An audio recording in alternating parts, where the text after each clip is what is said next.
इस साल के आगाज से फेडरल रिजर्व ने आलमी मंडी की तवक्कुआत से बढ़कर पॉलिसियां सख्त की हैं और होशरुबा तौर पर शरह सूद में इजाफा किया है। इसके नतीजे में अमेरिकी डॉलर की मार्केट में सरमाए की नुमाया आमद हुई है, जिसकी वजह से आलमी मालियाती मंडियों में बदतरीन उतार चढ़ाव और शरह मुबादला में गैर मामूली तब्दीलियां आई हैं। इसके नतीजे में बहुत से ममालिक ने महंगाई का सामना किया है, जबकि कीमतें मुसलसल बढ़ रही हैं। अभी जो आपका डॉलर का बुरान आया है तो आपके अपने बैंकों ने, आपके अपनी ब्लैक मनी ने, आपके अपने इंडस्ट्रियलिस्ट ने डॉलर का ये बुरान इतना पैदा कर दिया जिसने पूरी मुल्क की मईशत को एक प्रॉब्लम में डाला हुआ है। इस साल मार्च में पाकिस्तान की कलील मुद्दती अफराते ज़र की शरह, जिसकी पैमाइश हसास कीमत के इशारे SPI से की जाती है, साल ब साल 46.65% बढ़ गई, जिसने एक नया तारीखी रिकॉर्ड कायम किया। एक ही वक्त में कंज्यूमर प्राइस इंडेक्स में साल ब साल 35.37% का इजाफा हुआ। हमारी फूड इन्फ्लेशन यानी कि आप समझिए 47% पर है। हमारी दूसरी इन्फ्लेशन जो है वो ऑन दी एवरेज पहले जो माह का डेटा आया है 7-8 माह का, वो तकरीबन 27% पे है और ईयर ऑन ईयर पिछले माह 35% पे बढ़ी। ये तशवीशनाक इसलिए है कि ये हिट करता है लो इनकम अर्नर्स को। जब आपकी कॉस्ट ऑफ डूइंग बिजनेस ज़्यादा हो जाएगा तो आप अपनी इंडस्ट्री को नहीं चला सकते। अगर आपकी इन्फ्लेशन 34 से 40% के पास चली जाए और आपका इंटरेस्ट रेट जो कायबार रेट है वो 21% हो जाए और आपके मुल्क की करेंसी डिवैल्यू होती जाए, तो हम शायद उस तरह से अपनी इंडस्ट्री को नहीं चला सकेंगे और उसका इफेक्ट ये होगा कि आपकी इंडस्ट्री बंद होगी, बेरोजगारी होगी। तो हमें बहुत सीरियसली इकदाम करने होंगे और this is the need of the our.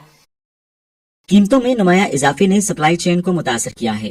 Pakistan की सनत को सप्लाई चेन में रुकावटों और दरामदात मुतासर होने की वजह से नुकसान पहुंचा है, जिसमें बड़ी तादाद में ऑटो मैन्युफैक्चरर्स में कमी आ रही है। टेक्सटाइल इंडस्ट्री, जो कि सनती शोबे का एक सतून है, की बरामदात में भी नुमाया कमी देखी जा रही है। रवा माली साल के पहले 9 महीनों में टेक्सटाइल और मलबूसात की बरामदात में सालाना बुनियादों पर 12.42% की कमी वाक़ई हुई है। बिजली और तेल की कीमतें बढ़ाई हुई हैं, सारा सूद बढ़ाया हुआ है, जमीन की कीमतें बढ़ा दी हैं। ये सारा उससे मिलके और फिर सप्लाई चेन डिस्टर्ब है। आपको सिंगल डिजिट पे लाना पड़ेगा, 8-9% पे लाएंगे तो फॉरेन इन्वेस्टर को भी और लोकल इन्वेस्टर को भी इंसेंटिव बनेगा ना, कि जब तक आप इंडस्ट्रियलाइजेशन नहीं करेंगे, जब तक आप अपनी पैदावारी सलाहियत एग्रीकल्चर में नहीं बढ़ाएंगे, ना आप अपने लोगों को फीड कर सकते हैं और ना ही एक्सपोर्ट कर सकते हैं। हमें अपनी एक्सपोर्ट टू GDP रेशियो को ठीक करने के लिए इन्वेस्टमेंट टू GDP रेशियो जो 15% पर है, चाइना में वो 30 से 35% पे है। तो एग्रीकल्चर की जो पैदावारी सलाहियत है वो बढ़ाएंगे तो 8 से 10 अरब डॉलर का तो इम्पोर्ट बिल ही कट हो जाएगा आपका। 5 बरआज़मों में फैले ब्राजील, मलेशिया, घाना, रूस, फ्रांस और ऑस्ट्रेलिया पहले ही बैनुल-अक़वामी तजारती तस्वीर में करेंसी के मुतबादल की तलाश में आलमी मईशत पर अमरीकी डॉलर के उतार चढ़ाव के असरात को कम करने की कोशिशों में हैं। क्या पाकिस्तान भी ऐसा कर सकता है?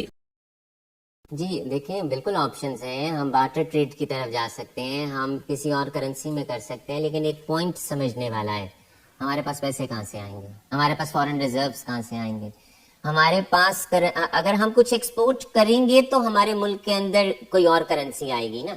तो बात तो ये कि हमारी तो एक्सपोर्ट्स कम होती जा रही हैं, इंपोर्ट्स बढ़ती जा रही हैं, ज़र मुबादला तो हम बाहर भेजते जा रहे हैं। दर हकीकत पाकिस्तान के चीन के साथ भी ऐसे ही मुआहदे हैं। पीपल्स बैंक ऑफ चाइना और स्टेट बैंक ऑफ पाकिस्तान ने 2011 में दो तरफा करेंसी के तबादले के मुआहदे पर दस्तखत किए थे। 2018 में स्टेट बैंक ऑफ पाकिस्तान ने चीनी युआन को पाक चीन तजारत में सेटलमेंट करेंसी के तौर पर इस्तेमाल करने की मंजूरी दी। स्टेट बैंक ऑफ पाकिस्तान और पीपल्स बैंक ऑफ चाइना ने 2022 में पाकिस्तान में RMB क्लियरिंग का सिस्टम कायम करने के लिए एक ताउन की यादाश्त पर दस्तखत किए थे। ये चीन और पाकिस्तान दोनों में कारोबारी इदारों और मालियाती इदारों को दो तरफा तिजारत और सरमायाकारी में सहूलत फराहम करते हुए युआन में सरहद पार लेन देन करने की इजाजत देता है। हालिया बरसों में चीन और पाकिस्तान के दरमियान तिजारती हजम में मुसलसल इजाफा हुआ है और हमारा इक्तसादी ताउन तेजी से बढ़ा है, जबकि RMB की इंटरनेशनलाइजेशन मुसलसल बढ़ी है और सरहद पार RMB के कारोबार में तेजी से तरक्की हुई है।